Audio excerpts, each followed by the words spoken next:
இனியா, பாரதி, அப்பா கிட்ட சொல்லாம இங்கெங்கடா வந்தீங்க? என்னடா இது கையில விளக்கலாம் சுற்ற போகுது? இல்லப்பா, இது சுடாது. இல்லப்பா, நானும் பாரதியும் அம்மாவுக்கு பிறக்க போற தம்பி பாப்பாவுக்கு ஒன்னும் ஆக கூடாதுன்னு நாங்க சாமி கிட்ட வேண்டிக்கலான்னு வந்தோம். என்ன இனியா இதெல்லாம்? உங்களுக்கு யார் சொன்னா? தாத்தா கூட அன்னைக்கு நாங்க கோவிலுக்கு வந்தோம். அப்ப தாத்தா தான் இதெல்லாம் சொன்னாங்க.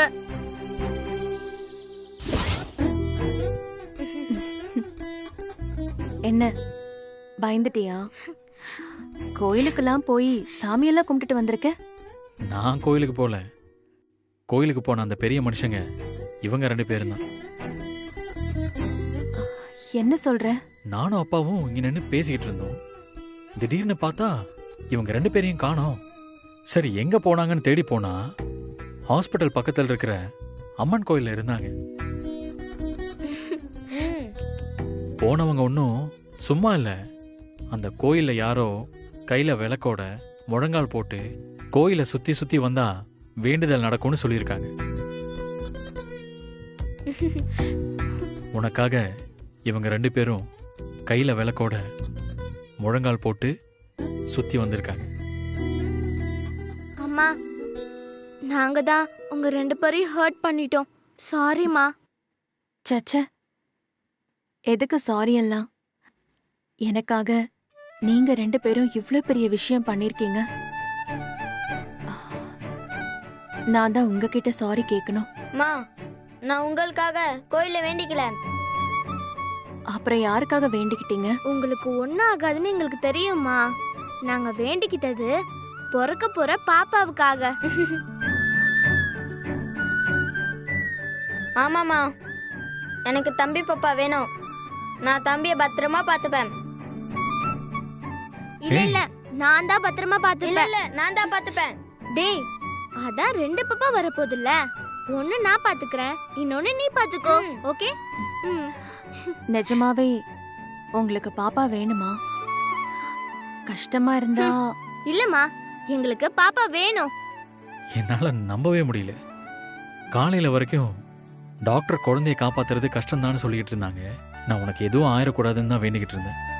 டாக்டர் 2 பேரும் நல்லா இருக்கீங்கன்னு சொன்னப்போ என்னால நம்பவே முடியல.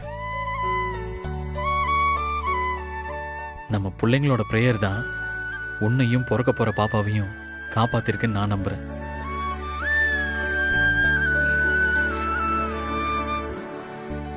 உங்க அப்பா என்கிட்ட சொன்னதைத்தான் நான் உங்ககிட்ட சொல்றேன். நாம 4 பேர்கிட்ட ஒரு பிரச்சனைய ஷேர் பண்ணும்போது அந்த பிரச்சனை குறைஞ்சிரும்.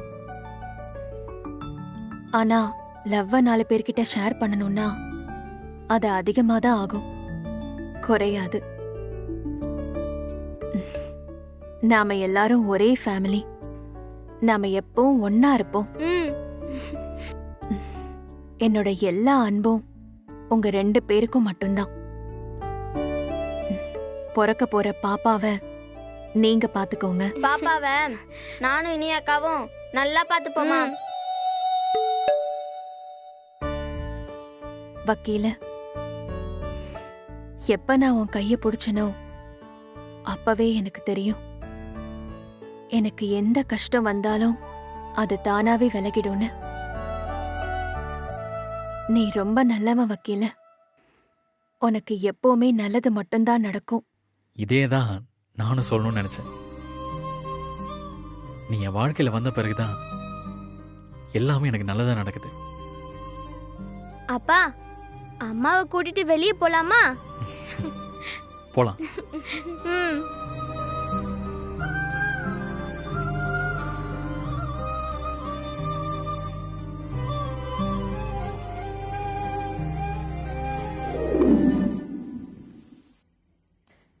சரி, என்னென்னமோ நடக்கும்னு நினைச்சோம், இப்படி ஆயிடுச்சு.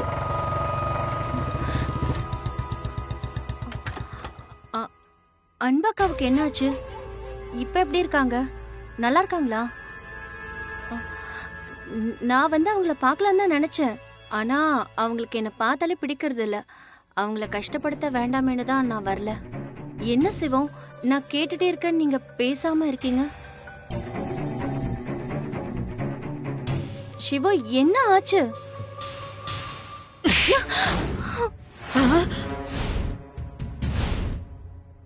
ஏய், என்னடா இது?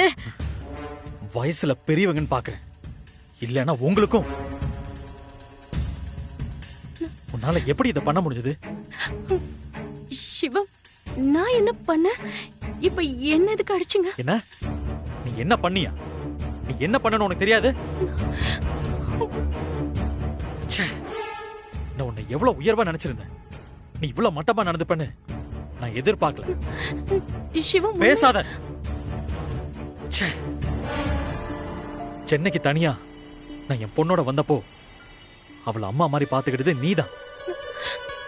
அந்த நன்றி கடன் எனக்கு இன்னும் இருக்கு. அந்த ஒரே காரணத்துக்காக தான் நீயும் உன் பாட்டியும் இன்னும் உயிரோட என் முன்னாடி நிக்கிறீங்க. இல்ல, அவளும் உன்ன மாதிரி ஒரு பொண்ணுதானே. அந்த 2 சின்ன உசுரையும் அழிக்க உனக்கு எப்படிதான் மனசு வந்துச்சு? உன் கல்யாணம் நின்னதும் நான் அன்புவை கட்டிக்கிட்டதும் திட்டம் போட்டு நடந்தது இல்ல. அதுக்காக உங்ககிட்ட நான் 1000 தடவை மன்னிப்பு கேட்டுட்டேன். உனக்கு சரவணனை கட்டி வைக்க நான் தயாரா இருந்தேன். ஆனா நீ சரவணனை கட்டிக்கிட்டு இந்த வீட்டுக்குள்ள வந்து எங்களை அழிக்கணும்னு நினைச்சிருக்க. உன் வாழ்க்கை போனாலும் பரவாயில்ல, எங்களை அழிக்கிறது தான் உன் நோக்கமா இருந்திருக்கு. எங்களுக்கு எதிராக எங்க பிள்ளைங்களை தூண்டி விட்ட, என்னென்னமோ பண்ண. அதெல்லாம் எனக்கு தெரியாதுன்னு நினைச்சிட்டு இருக்கியா? ஏதோ கோவத்துல பண்ற, கொஞ்ச நாள்ல சரியாயிடும் நினைச்சேன். உனக்கும் சரவணனுக்கும் கல்யாணம் ஆனா நீ எங்களை புரிஞ்சுப்ப நினைச்சேன். ஆனா நீ மாறவே இல்லை. ஆனா நீ எனக்கு எப்ப கெட்டது நினைச்சாலும் எனக்கு நல்லதா தான் முடிஞ்சிருக்கு. உன் கூட என் கல்யாணம் நின்னதுனாலதான் அன்பு எனக்கு கிடைச்சா. இன்னைக்கு நீ பண்ண வேலையாலதான் பசங்க 2 பேரும் பிறக்க போற குழந்தைய ஏத்துக்கிட்டாங்க. சரவணனை கல்யாணம் பண்ணி அவன் வாழ்க்கையை அழிக்கணும்னு நினைச்சேன். ஆனா சரவண மலர கல்யாணம் பண்ணிக்கிட்டான். போதும், இதுக்கு மேலையும் நாங்க இங்க இருக்க விரும்பல. இனிமேலாவது நீ உன்னை பத்தி யோசி, ஒரு நல்ல வாழ்க்கையை அமைச்சுக்கோ. இந்த வன்மத்தையும் விரோதத்தையும் மனசுக்குள்ளேயே சுமந்து அவங்கள அழிக்க முடியுதோ இல்லையோ, உன் வாழ்க்கை அழிஞ்சிரும். சிவம், இங்க பாரு, நீ வார்த்தையால மன்னிப்பு கேட்காத, இல்ல. வாழ்ந்து காட்டு. சிவம், ஒரு நிமிஷம், நான் சொல்றத கேளுங்க.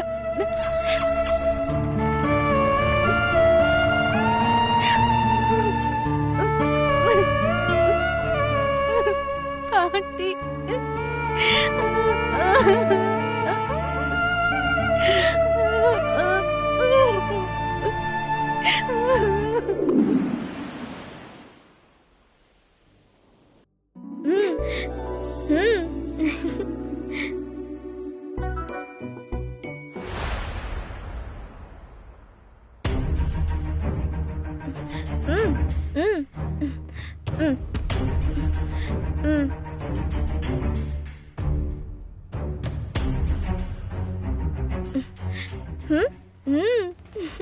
சூப்பர். ஏற்கனவே பண்ண அதே ஆள் மாறாட்டத்தை பண்ணி என்னை மறுபடியும் முட்டாளாக்க பாக்குறீங்களா? அன்பு, உன் முகத்திரையை நான் கிழிக்கிறேன்.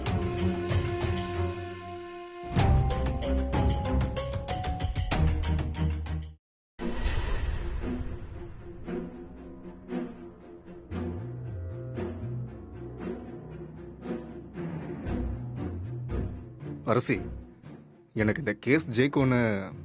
அதுல கண்டிப்பா ஜெயிக்கும். எப்படி சொல்ற? நாம எதுவும் செய்ய வேண்டியதில்லை. அவங்களே ஒரு ஸ்வாப் பண்ணிருக்காங்க, அதை நான் கண்டுபிடிச்சிட்டேன். யோ, இன்னைக்கு என்னையா நடக்க போகுது? யோ பொரியா, எல்லாம் நாம நினைச்ச மாதிரி தான் நடக்கும். அப்படியா? யோ, எனக்கு என்னமோ இன்னைக்கு அவங்களுக்கு சாதகமா நடக்க போற மாதிரி தோணுது. சூப்பர்யா, உனக்கு எது தோணினாலும் தப்பாதான் தோணும். அவங்க ஜெயிக்க மாட்டாங்கன்னு உனக்கு தோணுச்சா? கண்டிப்பா நாம தான் ஜெயிப்போம். யோ, இந்த ஓவர் கான்பிடென்ட் ஆவாதியா, பாத்துக்கோ. கம்முனியா.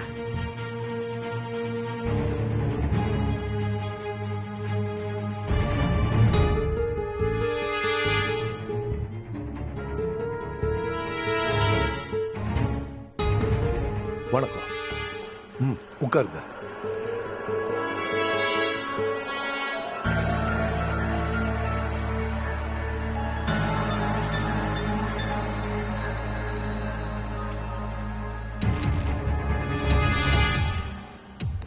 நான் மதுரையில இருந்து ப்ரமோஷன் ஆகி சென்னைக்கு வந்தாலும் மதுரையில நடந்த அதே கேஸ் தொடர்ந்து இங்கேயும் வருது. அம்மா அரசே வாங்க. சிவா நீங்களும் வாங்க. Yes your honour.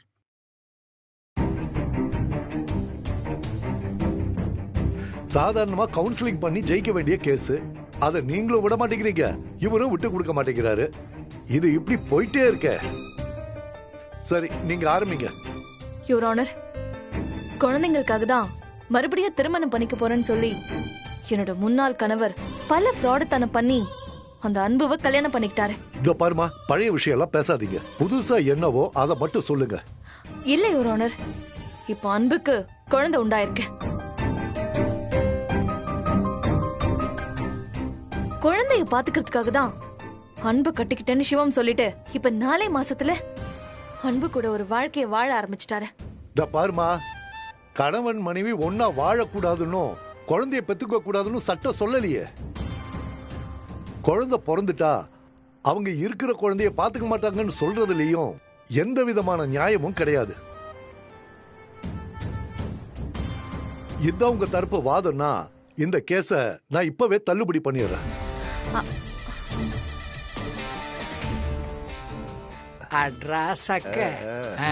இல்ல இல்ல யுவர் ஆனர், நான் இந்த கேஸ்ல 2 பேரை விசாரிக்க விரும்புறேன்.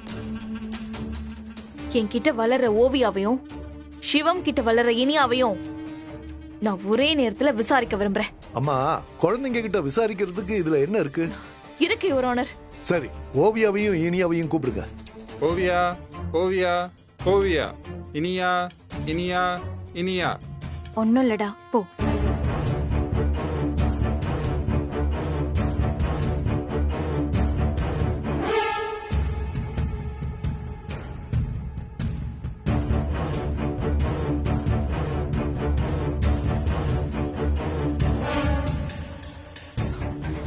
உன் பேர் என்ன? மம்மி. என்ன நீ மம்மின்ல கூப்பிடக்கூடாது. கேட்ட கேள்விக்கு மட்டும் ஒழுங்கா பதில் சொல்லு. உன் பேர் என்ன? ஓவியா. உன் பேர் என்ன? இனியா. ஏமா, குழந்தைங்களை கூப்பிட்டு பேர் என்னன்னு விசாரிச்சுட்டு இருக்கீங்க? பாயிண்ட்டுக்கு வாங்கம்மா. இல்ல யுவர் ஆனர், இதுதான் என் பாயிண்டே. என்ன சொல்றீங்க? அன்பு இனியாவை ஓவியாவாவும் ஓவியாவை இனியாவாவும் ஆள் மாறாட்டம் பண்ணி என்னை ஏமாத்திருக்காங்க.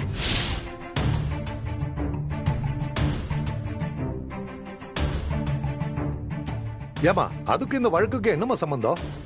இல்ல யுவர் ஆனர், பொய் சொல்றதுக்கும் ஆள் மாறாட்டம் பண்றதுக்கும் குழந்தைங்கள பகடக்காயா யூஸ் பண்ணிருக்காங்க.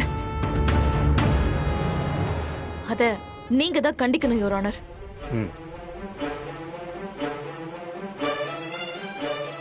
இத பாருங்கம்மா, ஆதாரம் இல்லாம குற்றச்சாட்டு சொல்றது சரியில்லை. இல்ல யுவர் ஆனர், இந்த குற்றச்சாட்டுக்கு ஆதாரம் இருக்கு. இன்னைக்கு கூட அந்த ஆள் மாறாட்டத்தை அன்பு பண்ணிருக்காங்க.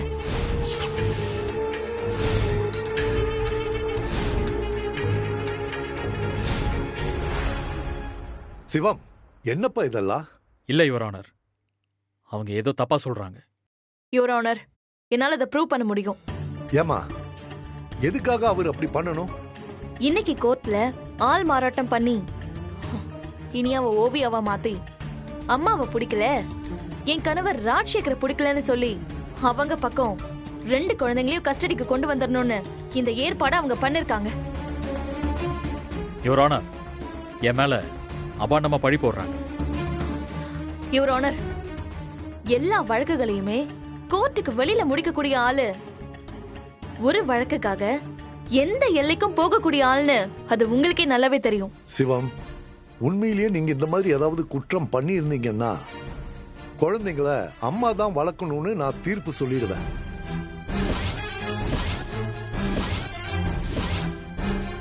அரசி, நீங்க ப்ரூவ் பண்ணிட்டீங்கன்னா 2 குழந்தைங்களையும் நீங்களே கூட்டிட்டு போலாம். Thank you your honour. Your honour, இனியாவுக்கு கண்ணாடி இல்லாம படிக்க முடியாது. இனியா கண்ணாடியை கழட்டிட்டு ஓவியா மாதிரி நிக்கிறா.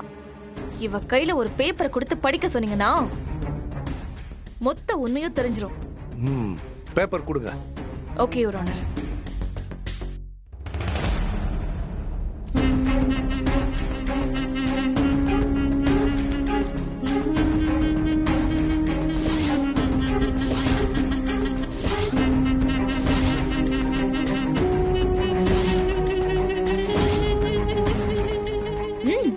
படி.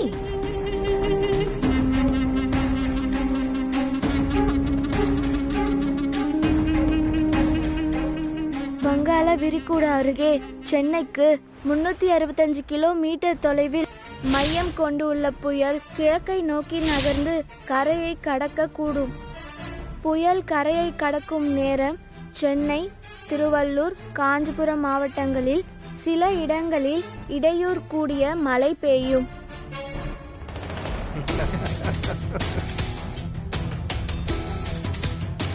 யுவர் ஆனர், இதுல ஏதோ ஒரு சதி திட்டம் இருக்கு. இவ லென்ஸ் ஏதோ மாட்டிருக்கான்னு நினைக்கிறேன். ஏமா, நீ லென்ஸ் ஏதாவது போட்டிருக்கியா? இல்ல சார். ஏய், என்னடி டிராமா போடுறியா? இல்ல மம்மி, நான் நிஜமாவே ஓவியாதான். நீ இனியாதா? எனக்கு நல்லா தெரியும். யாரை ஏமாத்த பாக்குற? இல்ல மம்மி, நான் ஓவியா. என்னம்மா விளையாடிட்டு இருக்கீங்களா? யுவர் ஆனர், இவ இனியான்னு நான் ப்ரூவ் பண்றேன். இனியாவோட வலது கையில ஒரு மச்சம் இருக்கும். ஏய், கையை காட்டு.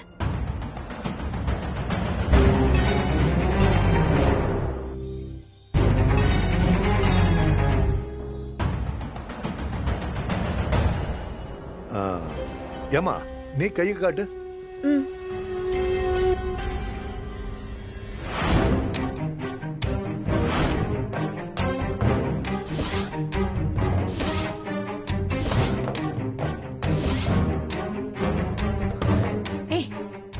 நீ எப்படி மச்சத்தை மறைச்ச? யுவர் ஆனர், ஒரு வருடமாவே ஒரு சில பிரச்சனைகள் நடந்துகிட்டு இருக்கு. என்னதான் எனக்கும் அரசிக்கும் பிரச்சனைகள் இருந்தாலும் அவ என் குழந்தைங்களோட அம்மாங்கிறதுனால நான் அவங்கள விட்டு கொடுத்துக்கிட்டு இருக்கேன். இன்னைக்கு அவங்களே ஒரு வழக்கை கொண்டு வந்ததுனால நான் வேற வழி இல்லாம இந்த நீதிமன்றத்தில் ஒரு உண்மையை சொல்ல விரும்புறேன். கடந்த ஒரு வருடமாவே அரசிக்கு மனநல சரியில்லை.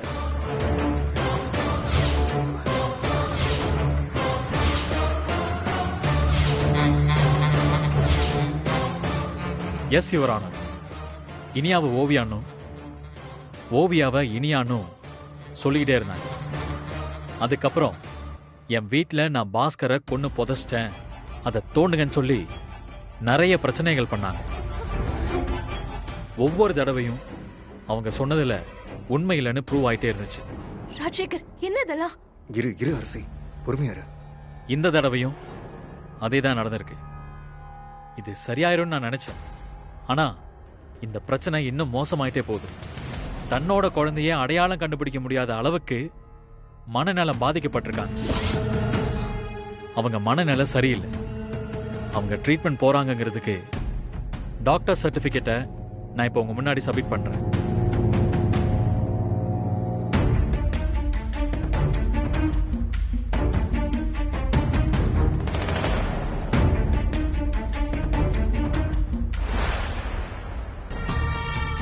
யுவர் ஆனர், நான் இடையில கொஞ்சம் டிப்ரெஷன்ல இருந்தேன்.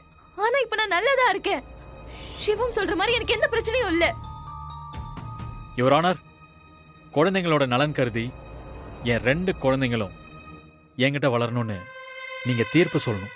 No no no.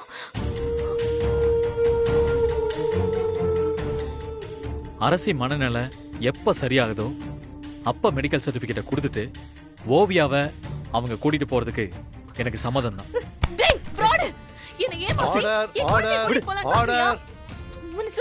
அரசே, இது கோர்ட்.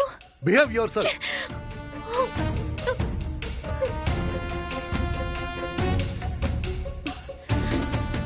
ஏய், என்ன என் குழந்தை பறிச்சிட்டல்ல? உன்னை நான் சும்மா விட மாட்டேன். உன்னையும் தான்.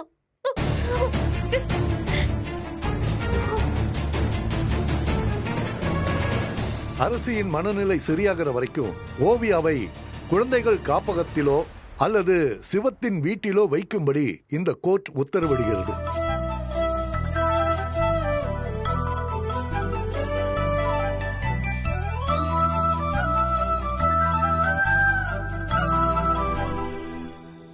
ரொம்ப சந்தோஷமா இருக்கு சிவம்.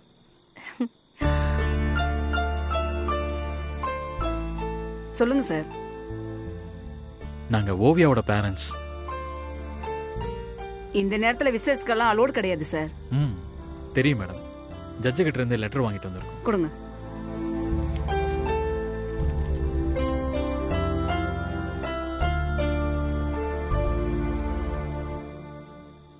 இந்த நேரத்துல எப்படிங்க சார்? ப்ளீஸ் கொஞ்சம் ஹெல்ப் பண்ணுங்களேன். அபிராமி போய் குழந்தைய கூட்டிட்டு வாங்க. ஓவியாவா? ஆமா.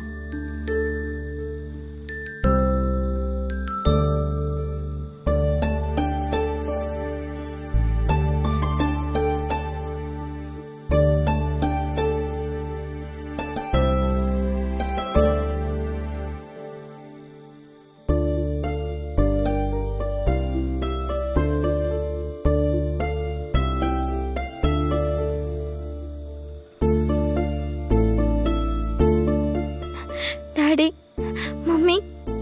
என்ன ஓவியா, பயந்துட்டியா?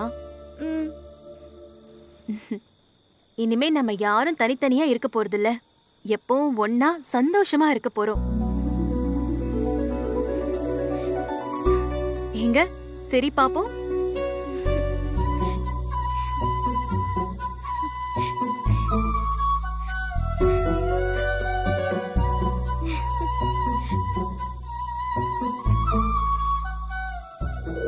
சரி, எல்லாரும் சிரிங்க.